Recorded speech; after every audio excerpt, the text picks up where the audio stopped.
Welcome to the Daybreak with Jeff Slakey podcast. I'm so happy you found us. Please subscribe, rate, review, and share this with your circle of influence. It's a collection of the interviews, news, and conversation during Daybreak with Jeff Slakey on iFiber One News Radio, KMAS, weekdays from 6 to 9. Well, good Friday morning to you. It is the Daybreak Show. Spencer, how are you? Hey, I'm doing great. Had a full day of adventure with my daughters yesterday. Drove up to the top of Mount Walker. Had never done that. And Wow. Man, going up there in a sedan with no four-wheel drive, that's interesting adventures. It was a lot of fun, though. It's an adventure in itself. Yeah, the way... Hey, yeah. Well, at least the weather was good. Yeah, it was beautiful. I explored Hood Sport a little bit and had lunch out there, and yeah, had a good time.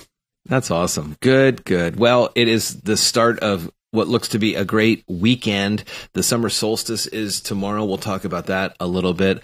Also today in the news, the latest on the COVID numbers for Mason County, some regional news. We'll focus on Juneteenth, which is today. There's a lot of conversation across the nation on what Juneteenth is. So we'll try to break that down with Sherry Preston from ABC. Well, I'll check the weather for you, too. It might be wet tomorrow, but today's going to be beautiful and a high of 82. We'll get more into the weather ahead for the summer solstice tomorrow. We'll have Dr. Apostle on from the Shelton School District, and I'll talk about virtual summer camps with a very special guest. Mason County has 41 total confirmed cases of COVID-19. 2 cases are active, with 1 COVID-19 related death from Mason County. Like we heard yesterday with Health Director Dave Windham and Sheriff Salisbury, Mason County is currently in Phase 2, but has applied to move to Phase 3 this week, June 16th, and the application's pending approval at Washington State Department of Health, the DOH. Mason County will move to Phase 3 not earlier than June 22nd or 48 hours after DOH approves the application for the county. 50 members of the National Guard have started training to help clear a backlog of unemployment benefit claims in the state. An additional 50 soldiers will join them in the coming weeks to help resolve identity verification issues in the wake of fraudulent claims paid out during the coronavirus pandemic. The issue of enhanced identification verification has come to the forefront since the state announced in May that it paid out up to $650 million through tens of thousands of fraudulent claims. As of this week, the state has recovered just about $350 million of that $650. Washington state experts say reduced traffic and work commutes have likely lowered nitrogen dioxide pollution and improved people's quality of life during the COVID-19 pandemic. University of Washington graduate student Bujin Bekbulat found in a study that the air quality followed trends attributed to the state's Stay Home, Stay Healthy order intended to limit the spread of COVID-19. Experts believe people will continue at least some of their practices established by COVID-19 after reopening. Experts recommended some of the ways to contribute to bettering the environment, including eating less meat, gardening and cooking more, flying less, and buying local or not at all. And we've looked at those photos of different parts of the world, you know, during the lockdowns, and we saw where, you know, people were able to see the Himalayas for the first time ever. Yeah, smog and things in LA. This is a tough one because we're gaining this enhanced beauty or whatever, but it's on the backs of, you know, millions of job losses. Sure. And a total disruption in our daily lives. And it just kind of shows that precarious balance that we have with Mother Nature. No, it definitely does, and shows that there's got to be some kind of a middle ground in there somewhere, you know, between kind of getting back into the swing of things while at the same time maybe taking better care of the environment. Sure. The largest labor group in the Seattle area has expelled the city's police union, saying the guild representing officers failed to address racism within its ranks. The vote Wednesday night by King County Labor Council to exclude the Seattle Police Officers Guild comes after weeks of protests in the city. It's also significant as the Labor Council is politically influential. Local elected leaders are reluctant to go against the umbrella group of more than 150 unions and 100,000 workers. British Columbia has temporarily closed a park where American and Canadian friends and families have been able to reunite despite the closed U.S.-Canada border. Authorities said yesterday that Peace Arch Provincial Park in Surrey, British Columbia, had become too crowded, raising concerns about traffic and public safety during the pandemic. The park is adjacent to a similar park in Washington state here. Visitors from both sides are allowed to cross the border without showing passports. With the border closed to non-essential travel, the park has been one of the only options for separated friends and families to see each other. Some cross-border couples have even had their weddings there. Well, today is June 19th, Juneteenth. What is it? Why is it such a big deal? ABC's Sherry Preston breaks it down for us. The Emancipation Proclamation signed by President Lincoln on January 1st, 1863 is what officially freed American slaves, but many slave owners weren't too anxious to tell them that, so they didn't.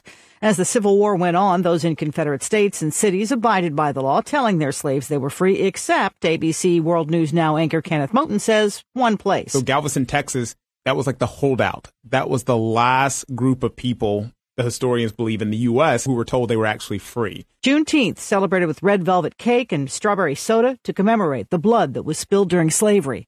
Sherry Preston, ABC News. Thank you, Sherry. And again, today on the show, we've got more local news, conversations. Dr. Apostle will learn about how summer camps are going virtual. And a reminder that we still have that senior shout-out hotline. The Shelton High School graduation is coming up on Tuesday. So through the rest of next week and the end of the month is we're going to do these senior shout-outs. And then we're going to get ready for a fun contest thanks to Eric Anisco from the Bayshore, Texaco, and the Hillcrest Shell, also a city council member. He bought up a lot of gift cards for the Strip. He loves that place, and we love the Strip too.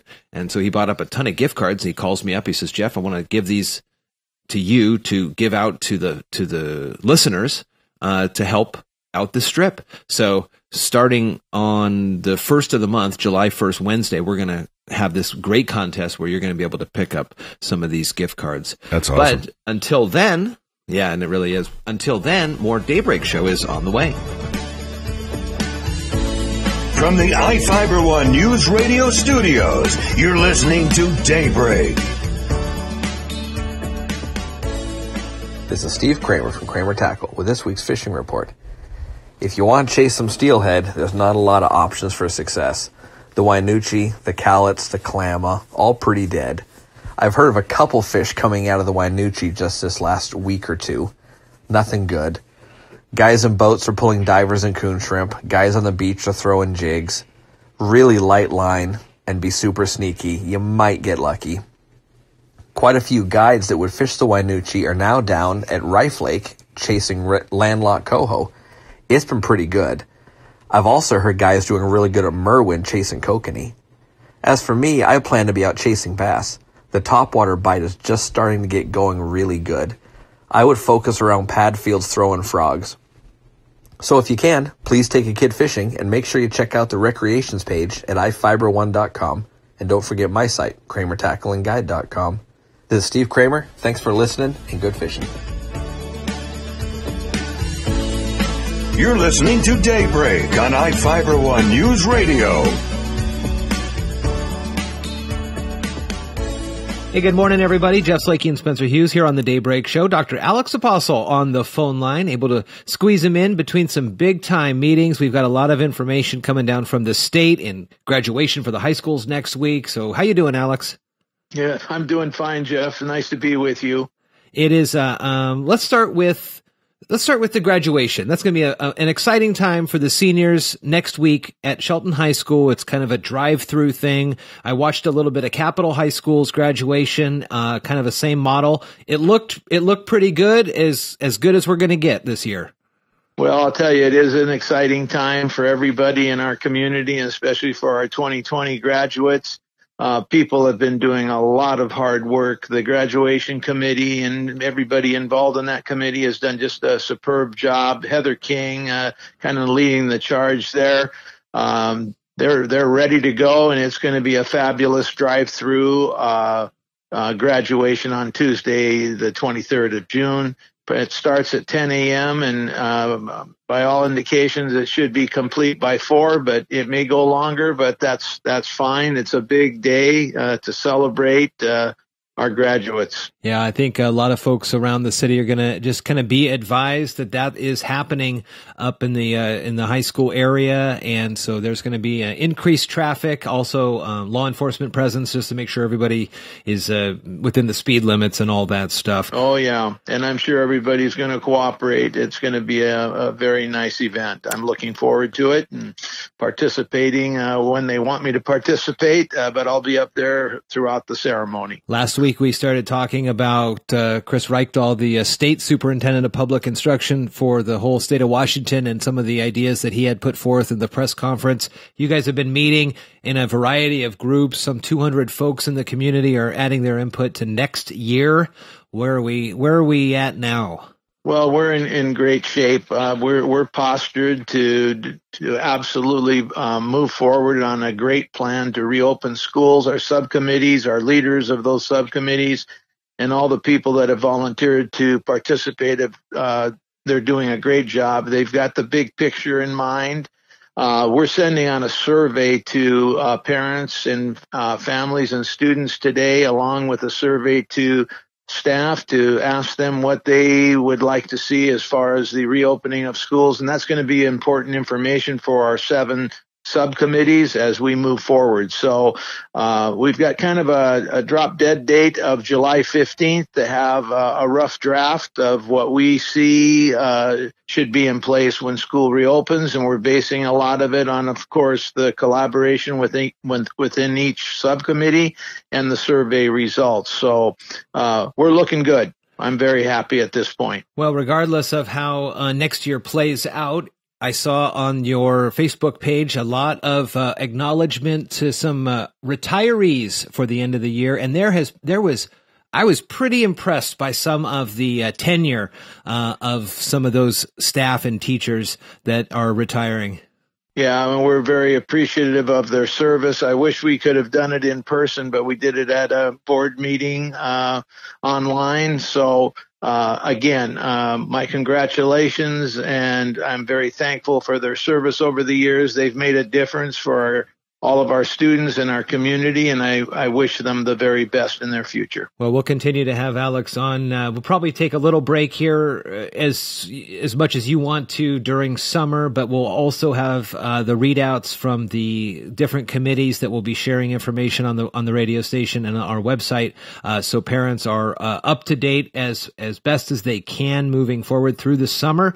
But again, as we have over the last couple of summers, giving you a little bit of a break, at least from the radio portion of your duties. So we'll continue on that, and next week we'll recap and look back at the graduation and keep moving forward. How's that sound? That sounds very good, but I'll tell you, Jeff, if you will allow me, I would like to continue throughout the summer based on all the things that are happening, just to keep people involved and to let them know what we're doing in terms of trying to reopen school. All right, Alex, now you're on the hook for that now. We got you.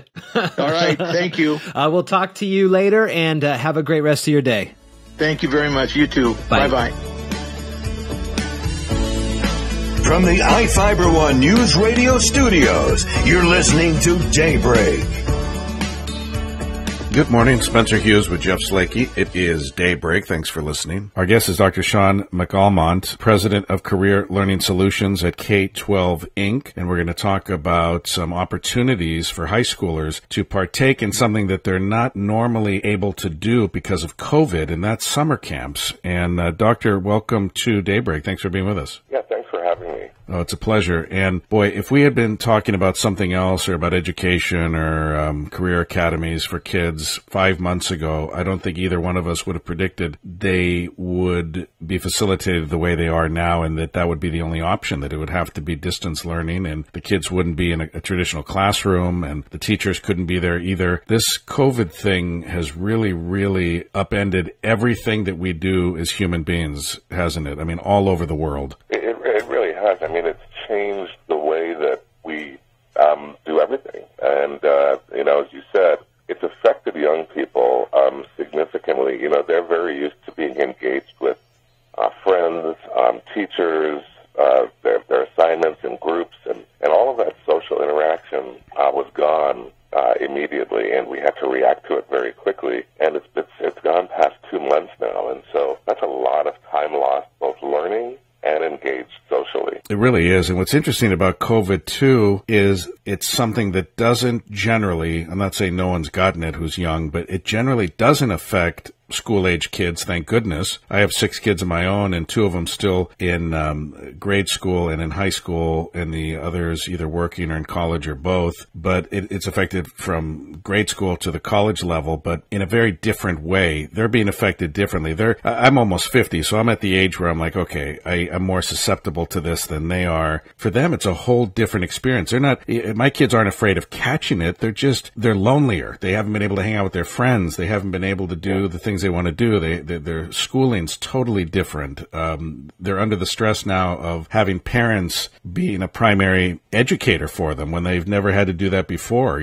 They're dealing with it in a whole different way. It's not so much that they're filling up the hospitals, but you could argue, being affected as much as anybody else, because they have been so reliant on being connected with their friends and hanging out and doing fun things and going to the movies and the malls and all this social interaction that it's just not really, until now that things are starting to open up, it hasn't been feasible. I think you're right. You bring up a really good point in the sadness factor. That in addition to the fact that they're learning critical, or they're losing critical learning time, in addition to the lack of their social network, has saddened a lot of children. And so, some mental health issues come into play as well. But educators feel that students are learning at such a low and slow rate over this COVID period that they're losing about a year's worth of learning just in this 2-month period. Wow. And that's tricky, because now they go into a summer, and within this summer, they're also going to be on COVID restriction, and that pushes it out, 4 to 5 months. And on top of that, no one's really sure what's going to happen in the fall. So it's really been a tough period, and expected to continue. Well, tell us about Washington's Destinations Career Academy. They're hosting free online career, esports, coding, which is really, really fun, and something that, I wish I had learned in the dawn of computers and stuff. I'd probably be a billionaire right now if I'd learned all that stuff early on with my Apple IIc when I was 14 years old. I could have been a protege of Steve Jobs or something. Who knows what would have become of me. But there's a lot of opportunities for students in Washington, and they shouldn't pass them up. But just because things are done differently doesn't mean there aren't online opportunities for kids in all sorts of career areas, from renewable energy management to IT to healthcare to esports, coding. Let's talk about that. What is Washington's Destinations Career Academy, and how is it helping kids? Yeah, the Washington Destinations Career Academy is just a fantastic school, and you can find information out about the school at destinationsacademy.com. And it's a virtual school, so students will learn online, and it's a part of the K-12 network of schools. And so there's about 20 years of experience gone into how courses are delivered, how parents work as learning coaches to help their children through the curriculum.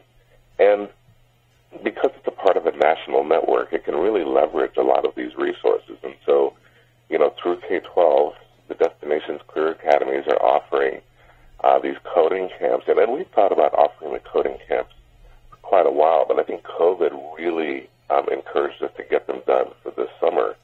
And so, we looked at the areas where students have had most interest in these career schools over the last couple of years, and that is in coding around games, also coding around virtual reality and how you use HTML and, websites and what goes into apps. And then also introductions into careers like IT, healthcare, and business and marketing. And so that's the array of summer camp that we'll be doing virtually, and we've got some great expert teachers.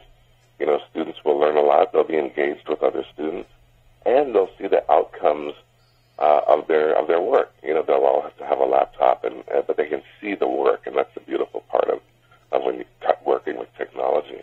And what's great is not only are these essential jobs, of course, and booming careers and jobs, but it also integrates what the kids are so familiar with. I mean, you know, as older adults and stuff, we wish we were as good on computers as they are, and as good as we think we are on our phones. They beat us, you know, hands down. But that's what's cool about this, is that it's not like trying to teach them, you know, Greek philosophy or something that they might find kind of foreign. This is stuff that they're handling with their hands all the time, and they're engaging their minds on it. So it's really a nice little marriage here of their common interests, most of them, a lot of them, with things that could end up making them a good living. I think that's the key. That's the key that we see. You know, technology's driving every industry right now through automation, just, you know, continued technological advancement. I'm sure even your industry's, you know, got new technologies that you didn't have 10 or 20 years ago. And because of that, I think the more technical knowledge a student has early on, or the more they've been exposed to new careers that didn't exist and that probably haven't even existed yet. The base of technology training, I think, is critical to give them more options for their future. And so, yes, it's fun and it's engaging now, but it's also an introduction to skills we know will play a role in their future career. And this is going on for some time now, right? So if kids haven't signed up yet, it's not too late. I understand some of these go into July, depending on the program. They can find out all the schedules and everything from the website again, right, on how to sign up for this? Yep, destinationsacademy.com, and they can click on schools and programs, and they'll see the free summer camps. But they can enroll today in one of the coding camps that starts on July 6th. And there's also the Introduction to Business, Healthcare, and IT Careers that starts on June 24th. Well, Doctor, thanks a lot for your time. Thanks. As a father of 6 kids, I really appreciate what you're doing with this and what this academy is doing for kids all over the state to keep their minds engaged and stay active with their educations and pursuing their careers. So thanks for your efforts, and thanks for being on the air on Daybreak with us. Hey, thanks very much for having me. I appreciate it. Our guest is Dr. Shaun McAlmont, President of Career Learning Solutions at K-12 Inc., talking about Washington's Destinations Career Academy. I-Fiber One News Radio, 1030 KMAS and FM 103.3 presents Daybreak. Hey, good morning, everybody. Jeff Slakey and Spencer Hughes here. Continuing on in the Daybreak show. Good morning, Spencer. Hey, good morning. What's going on? Well, I'm just looking at, and it's been amazing to see how the world has changed due to coronavirus, and new businesses have popped up, and lots of folks have been making masks, and of course masks now as close to mandatory as I think a lot of folks are going to get right now. It's not necessarily a no shoes, no shirt, no service kind of a deal, but I am seeing more and more stores either with signage saying, please wear your mask, or we have those notes out from the governor's office saying you got to have a mask unless you're in an office by yourself and things like that. Right. And for the most part, people seem to be adhering to this. I went into a sporting goods store over the weekend, and I had my mask on. I got out of the car. There was a guy at the front. He stopped me, and he said, we're asking everybody to read this. And it was do you have symptoms? Have you had symptoms? Do you have your mask? You know, we need your mask and all this stuff. And he had me read it, and he says, okay, go ahead. Is there anything you want to do? And then as I was leaving, a couple came in who did not have masks, and they, I don't think, eventually were let in. They had to go back and get them. Yeah. And again, I think that's the prerogative of the business, just like the no shirt, no shoes. A lot of people are resisting this, and they don't like being told what to do, I guess. But they got to remember it's coming from the businesses by and large. It's not some government edict. It's, you know, private enterprise saying this is what we want to keep our employees safe. You need to wear a mask. Yeah. And there's a lot of conversations these days on how you wear your masks, when you wear your masks, things like that. How have you and the family been adjusting? I know with the other job, you're wearing your mask a lot, and I've noticed even after an hour or so, it gets pretty hot. It really does, and we've been adjusting, and a couple of times find myself walking up to the Safeway or to the supermarket, and I left it in the car, and then I always go back and get it. I haven't ever gone in and just said, I'm going to be lazy and not get my mask. I always get it eventually, but with the other job, it's funny because I'm selling cars now in my day existence, and it's a nice icebreaker with people because people are already on edge with car salesmen. And then when you approach them and say, I bet 4 months ago you never dreamed you'd be buying a car from a guy wearing a mask, they kind of laugh. Yeah. It breaks the ice, but it's hard enough to sell a car, let alone wearing a mask. But it does get hot. Well, and summertime is here, so our faces, and we're sweaty, and we were out yesterday all wearing our masks. Afterwards, we took the masks off our faces, and it was very difficult to try to not rub your nose or wipe your face with your hands after not, you didn't wash your hands yet. And that's the next big one that we're trying to reinforce with Kaiser. The social distancing still is very important. We get that you want to play with your friends across the street or whatever, and as long as you guys maintain a pretty good distance. But another thing to think about is if you're touching stuff, when you're done touching stuff, don't touch your face and wash your hands right away. That's our next push that we're trying to get through to him. Yeah, and it's hard. We're just not used to doing this, especially with so many ramifications if we don't. It's just kind of a lot of pressure, but it's just so hard to not do it.